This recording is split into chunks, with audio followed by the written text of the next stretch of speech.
Good morning, crime community. I'm here to read out another chapter by Maria Edgeworth. It's called The Contrast. What a blessing it is to be the father of such a family of children, said Farmer Franklin as he looked around at the honest, affectionate faces of sons and daughters who were dining with him on his birthday. What a blessing it is to have a large family of children. A blessing you may call it if you will, neighbor, said Farmer Bettesworth. But if I was to speak my mind, I should be apt to call it a curse. Why, as to that, we may both be right and both be wrong, replied Franklin. For children are either a blessing or a curse according to as they turn out, and as they turn out according to as they are brought up. Bring up a child in a way it should go. That has ever been my mixin. Show me a better, show me a happier family than my own. Show me a happier father than myself. Continued the good old man, with pleasure sparkling in his eyes, observing, however, that his neighbor Bettesworth looked blank and sighed deeply. He checked himself and said in a more humble tone, to be sure, it was not so manly for a man to be praising his own, except it just comes from the heart, unawares, among friends who will excuse it, especially upon such a day as this. This day I'm 70 years old and never were heartier or happier. So, Fanny, love, fill neighbor Bettesworth a glass of your sister's cider. 'Tis my Patty's making, sir, and better never was drank. Nay, nay, sit ye still, neighbor, as you happened to call in just as you were all dining and making merry together. We cannot do better than to stay and make one of us, seeing that you are heavily welcome. Mr. Bettesworth excused himself by saying that he was in haste home. No happy home had he, no affectionate children to welcome his return. Yet he had a family of us Mr. Franklin's, 3 sons and 2 daughters, Idle Isaac, Wild Will, Bully Bob, Saucy Sally, and Jilting Jessie. Such were the names by which they were called by all who knew them in the town of Monmouth, where they were lived. Alliteration had lent its artful aid in giving them nicknames, but they were not misapplied. Miss Bettesworth was an indolent man, fond of his pipe and fonder of building castles in the air by his fireside. Mrs. Bettesworth was a vain, foolish vixen, fond of dress and fonder of her own will. Neither of them took the least care to breed up their children well. They were young. The mother humored them. When they grew up, she contradicted them in everything and then wondered how they could be so ungrateful as not to love her. The father was also surprised to find that his boys and girls were not as well mannered, nor as well tempered, nor as clever, nor as steady, nor as dutiful and affectionate as his neighbor Franklin's, and he said to himself, some folks have the luck of having good children. But to be sure, some children are better born than others. He should rather have said, to be sure, some children are better bred than others. Mr. Franklin's wife was a prudent, sensible woman, and he united with them in constant endeavors to educate their family. While they were yet infants, prattling at their mother's knee, she taught them how to love and help one another, to conquer their little froward humors, and to be obedient and traceable. This saved both them and herself a great deal of trouble afterward, and their father often said, both to the girls and boys, you may thank your mother, and so may I, for the good temper you have. The girls had the misfortune to lose their excellent mother when one was about 17 and the other 18, but she was always alive in their memory. Patty, the eldest daughter, was homely in her person, but she was so neat in her dress, and she had such a cheerful, agreeable temper that people forgot she was not handsome. Particularly, it was observed that she was very fond of her sister Fanny, who was remarkably pretty. Fanny was neither prudish nor censorious, neither a romp nor a flirt, and she was so unaffected and unassuming that most of her neighbors loved her, and this was saying a great deal in favor of one who had so much the power to excite envy. Mr. Franklin's eldest son, George, was bred to be a farmer, and he understood country business uncommonly well for a young man of his age. He constantly assisted his father in the management of the farm, and by his means acquired much experience with little haste of time or money. His father had always trusted him so much as to friend and had talked to him so openly of his affairs that he ever looked upon his father's business as his own, and he had no idea of having any separate interest. James, the second son, was bred to trade. He had been taught whatever was necessary and unsuccessful for a man in business. He had habits of punctuality, civil manners, and thorough love of fair dealing. Frank, the youngest son, was the man more lively disposition than his brothers, and his father used often to tell him when he was a boy that if he did not take care, his hasty temper would get him into scrapes, and that the brightest parts, as they are called, will be of little use to a man unless he has also steadiness to go through with whatever he begins. This hint from the father, whom he heartily loved, made so strong an impression upon Frank that he took great pains to correct the natural violence of his temper and to learn patience and industry. The three brothers were attached to one another, and their friendship was a source of improvement as well as their pleasure. The evening of Mr. Franklin's birthday, the whole family retired to an arbor in the garden and began to talk of the affairs with open hearts. Well, Frank, my boy, said the happy father, who was confident in his children, I am sure if your heart is set upon the match with Jersey Bettesworth, I will do my best to like the girl, and her not to be rich shall not be no objection to me. We can make up that among us some way or another. But, Frank, it is fair to tell you my opinion of the girl plainly and fully beforehand, as I have done. She has jilted others. I think that be apt to jilt you if she met with a better offer. Why then, father, I'll not be in a hurry. I'll take my time to consider before I speak to her any more, and I thank you for being so kind, which I hope I shall not forget. The morning after this conversation passed, jilting Jessie, accompanied by her sister, Saucy Sally, came to pay Patty and Fanny Franklin a visit. They were full of some pieces of news which were eager to tell. Well, to be sure, I dreamed I had a diamond ring put on my finger by a great lord not a week ago, cried Jessie, and who knew but it may come true. You have not heard the news, Fanny Franklin? Hey, Patty. Not they never hear any news, said Sally. Well, then, I tell you, cried Jessie, rich Captain Bettesworth, our relation, who made the great fortune abroad overseas, has just broken his neck out of hunting, and a fortune all comes to us. We shall see whether Mrs. Craddock shall push me again, and if she did yesterday in the street, we'll see whether she hadn't make as good a fine lady as herself. I warrant it, that's all. It may turn to push my folk now, said Saucy Sally. Fanny and Patty Franklin, with sincere good nature, congratulated their neighbors on this increase of fortune, and they did not think that the pushing of Mrs. Craddock could be one of the most useful or agreeable consequences of an increase in fortune. Lord Patty, how you stop moping yourself were at your work, continued Sally, but some people must work. To be sure, they can afford to be idle. How you must envy us, Patty. Patty assured her that she did not least envy those who were idle. Fine talking, fine airs, truly, Miss Patty. This is by way of calling me over the coals for being idle, I suppose, said Sally, and I suppose no notion of being taken to task this way. I think you had a fine education, and I suppose you are so to set a pattern on all Mount Bashire indeed, but you'll find some people will be as much thought as now as other people and may hold their heads as high. Education's a fine thing, no doubt, but fortune's better as the world goes.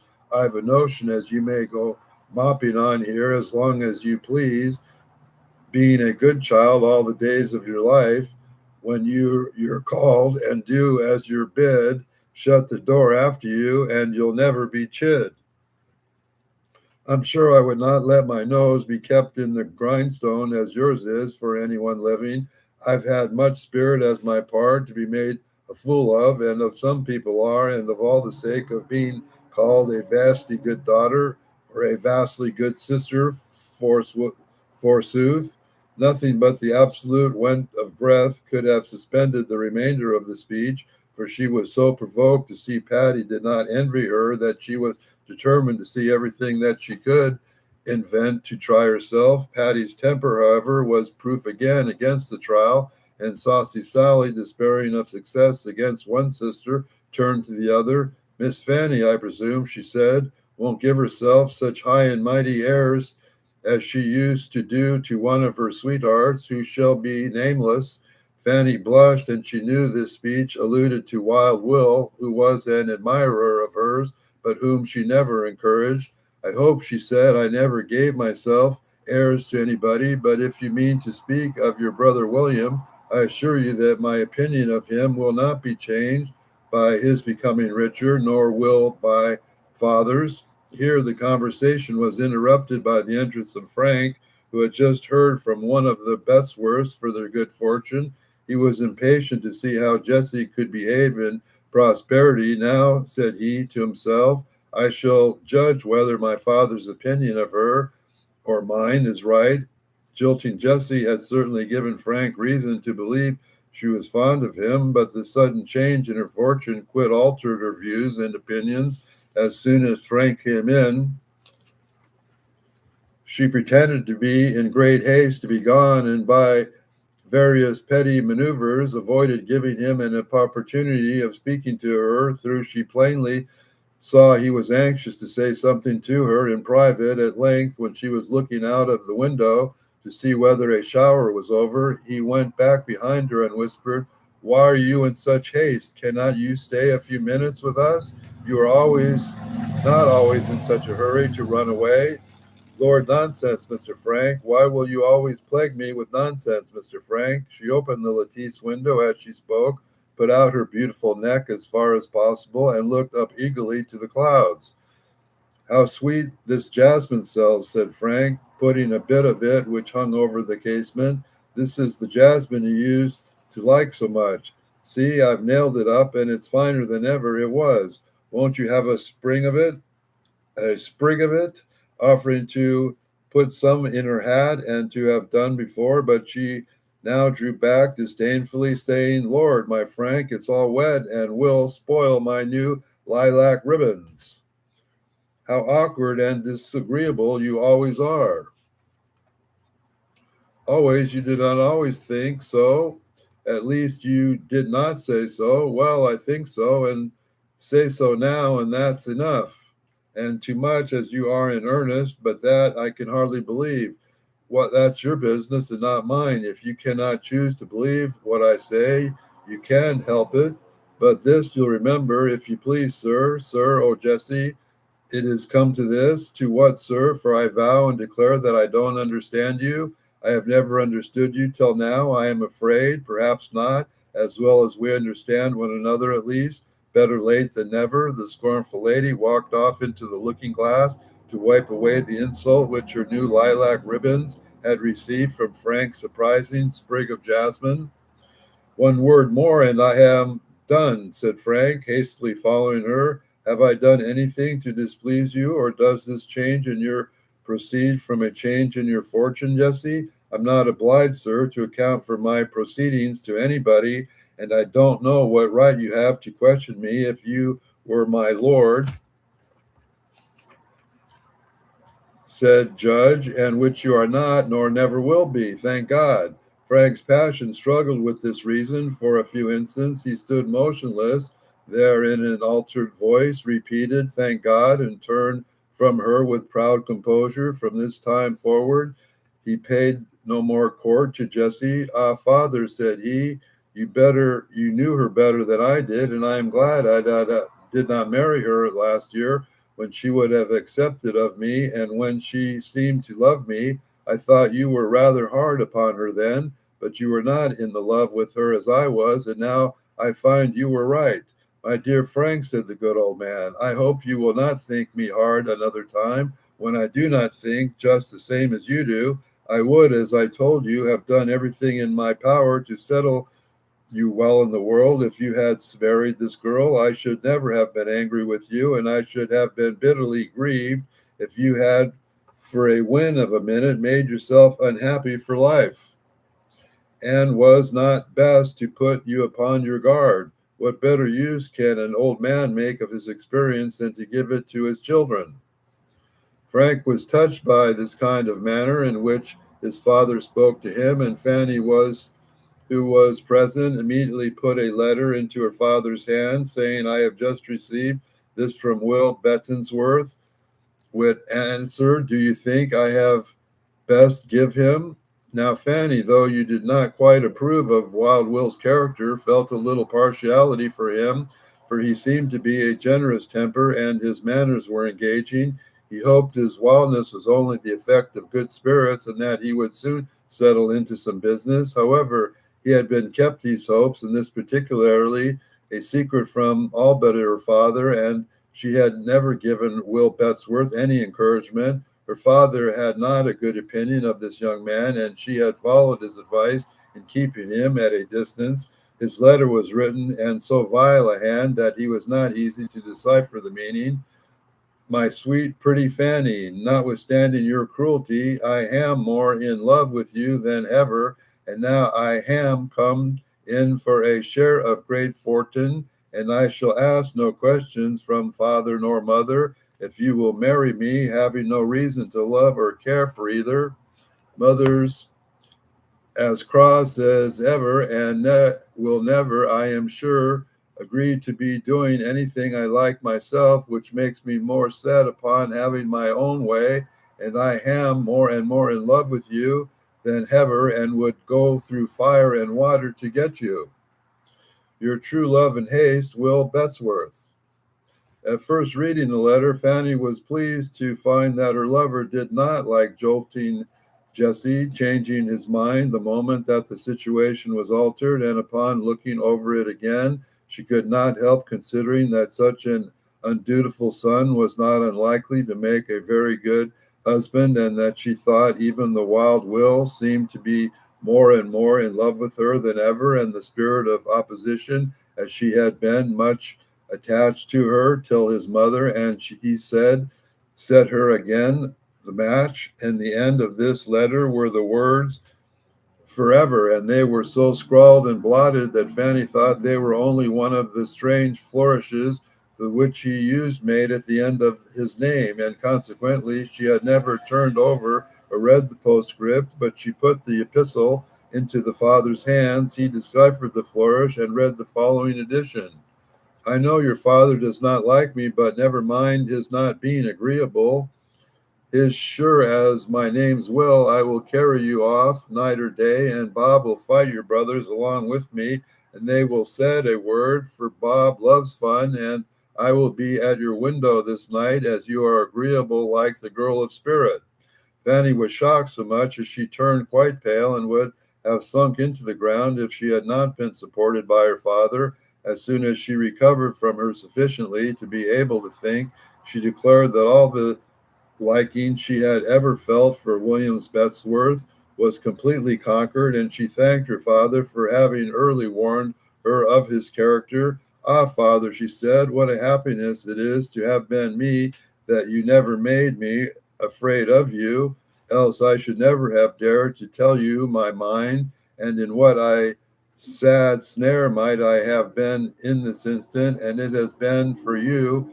I should perhaps have encouraged this man. I may not then make them able to draw back, and what you would have become to me. And it is scarcely necessary to say that Fanny wrote a decided refusal to Wild Will. All connection between the Betworths and the Franklins were now broken off. Will was engaged at being rejected by Fanny, and Jessie was equally incensed at finding she was no longer admired by Frank.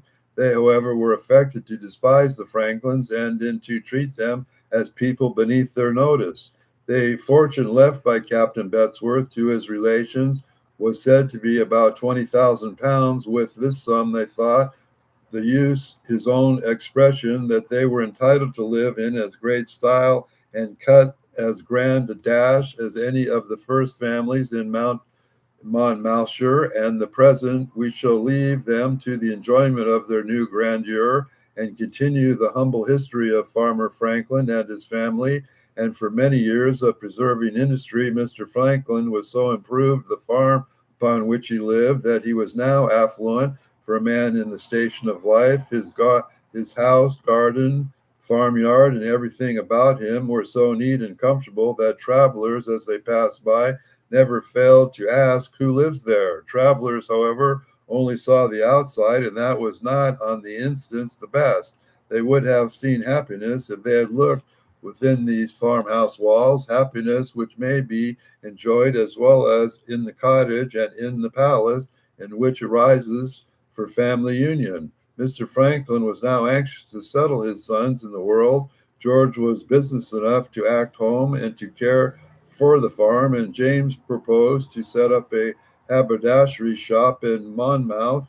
Accordingly, the goods were ordered and the shop was taken. And then there was the part of the roof of the house which let in the wet, and James would not go into till this was completely repaired, and so his packages of goods were sent from London to his father's house, which is only a mile distant from Monmouth, which sisters unpacked them by his desire and act shop marks upon each article. Late at night, after all the rest of the family were asleep, Patty was so fresh among the finished setting the marks of her box full of ribbons, and the only thing that remained to be done, her candle was just burnt out, and as she was going for another, she went by a passage window and faced the farmyard, and suddenly saw a great light without. She looked out and beheld a large hayrick all in flames. She ran immediately to awaken her brothers and her father. They used every possible exertion to extinguish the fire and to prevent it from communicating to the dwelling house, and the wind was high. It was blew directly toward the house. George poured buckets of water over the thatch to prevent his catching fire, and all was in vain. Thick flakes of fire fell upon it faster than they could be extinguished, and in the hour's time was dwelling house was in a blaze. The fire care of the sons had been to get their father and sisters out of the danger, when was great presence of mind, and they collected everything that they was most valuable and portable, and labored hard to save poor Jasmine's stock and haberdashery. They were at night hard at work. Towards 3 o'clock, the fire was got under, and darkness and silence succeeded. There was one roof of the house saved, in which the whole family rested in a few hours, till the return of the daylight renewed the melancholy spectacle of their ruin. Hay, oats, and straw, corn ricks, barn, everything that was in the farmyard contained was utterly consumed. The walls, as I some half-burnt beams remained the dwelling house, and it was no longer habitable. It was calculated that 600 pounds would not repair the loss occasioned by the unfortunate accident. How the hayrick had caught fire, nobody knew. George, who had made up the haystack, was most inclined to think that the hay did not bend sufficiently dried, and that the rick was heated from the cause. He blamed himself extremely, but his fathers declared he had seen, felt, and smelt the hay when the rick was making, and that it was as well saved that hay was as ever was brought into the farmyard. This, in the same measure, queered poor George's conscience, and he was yet more comforted by Patty's good nature, which showed him a bucket of ashes which he had been left very near the spot which the hayrick stood. The servant girl, who ran through careless, was honest, confessed she collected having accidentally left this bucket in the dangerous place, where preceding evening that she was going with it across the yard to the ash hole, and she heard her lover whistle to her from the lane, and she set down the bucket in a hurry, ran to meet him, and forgot the ashes. As she could say in her own defense that she did not think this was a fire in the bucket. Her good master forgave her carelessness, and he said he was sure she reproached herself enough for it, as indeed she did, and the more so where her master spoke to her so kindly. She cried as if her heart would break, and all that could be done To comfort her was to set her to work as hard as possible for the family. They did not, at any of them, spend their time in lame lamentations, ready money for wanting to rebuild the house and barns, and James sold to a haberdasher in Monmouth all the stock which had been saved out of the fire, and brought the money to his father. Father, he said, you gave this to me when you were able to afford it, and I want it now, and you can do very well without it. I will go and be a shopman in some good shop in Mammoth, and by degrees I shall get on and do very well in the world. I should be strange if I did not, after the education you had given me. The father took the money from his son with tears of pleasure. It is odd enough, he said, that I should feel pleasure at such a time, but this is the blessing I have good of having good children. As long as we are all ready to help one another in this manner, we can never be very miserable, happen what may. Now let us think of rebuilding our house, continued the active old man. Frank, reach me down my hat. I have a twinge of rheumatism in this arm, and I caught a little cold in the nights of the fire. I believe by stirring about will do me good, and I must not be lazy. I should be ashamed of being lazy among so many active young men. The father and sons were very busy at work when an ill-looking man rode up to them, and after asking if their name was Franklin, put a paper into each of their hands. These papers were copies of the notice to quit their farm before the ensuing first of summer. September, under pain of paying double rent for the same.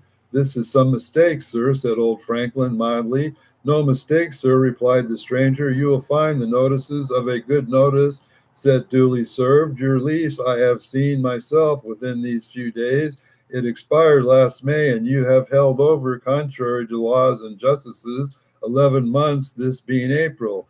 My father never did anything contrary to law and justice in his whole life, interrupted Frank, whose eyes flashed with indignation. Softly, Frank, said his father, put his hand on his son's shoulder. Softly, my dear boy, let this gentleman and I come to an understanding quietly.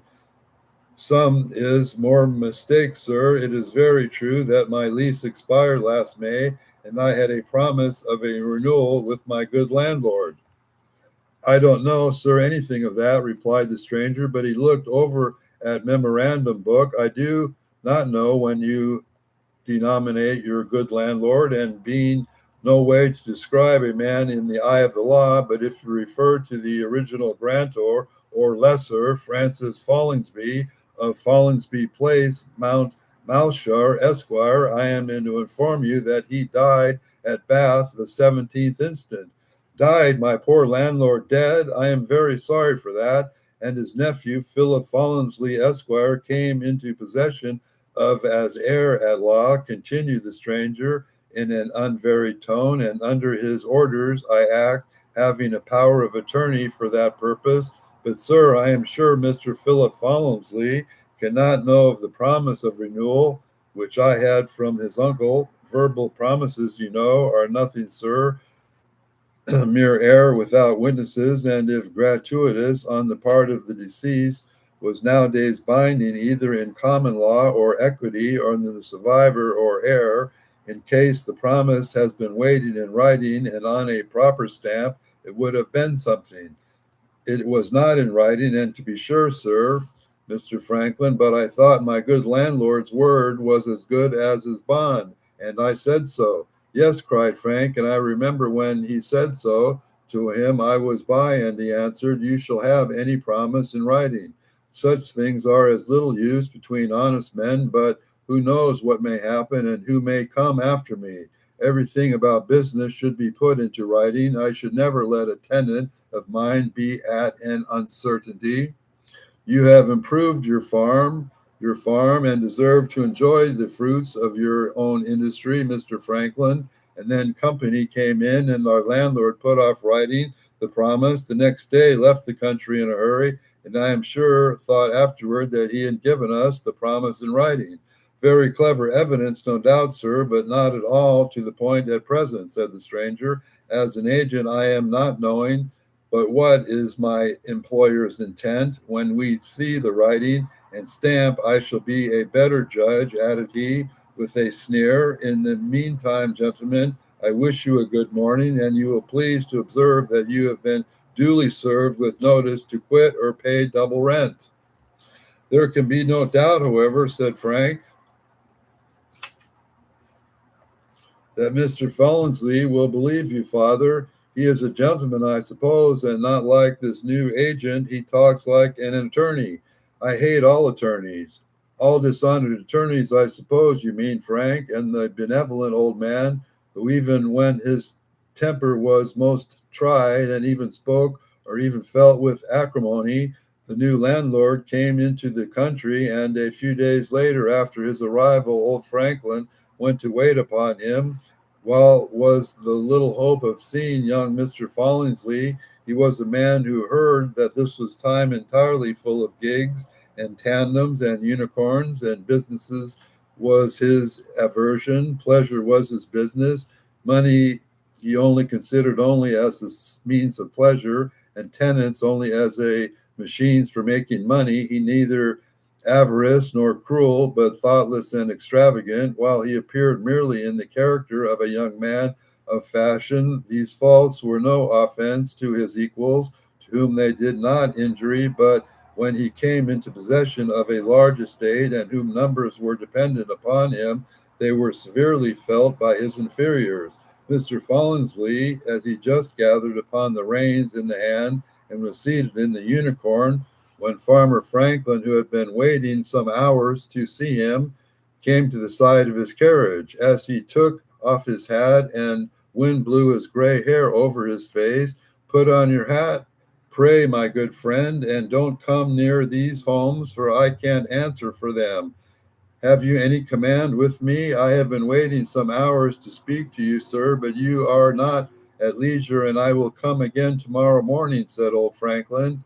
Ah, do so. Call tomorrow morning. For now, have not one moment to spare, said young Fallingsley, and he whipped his horses and drove off as if the safety of the nation had depended upon his 12 miles an hour.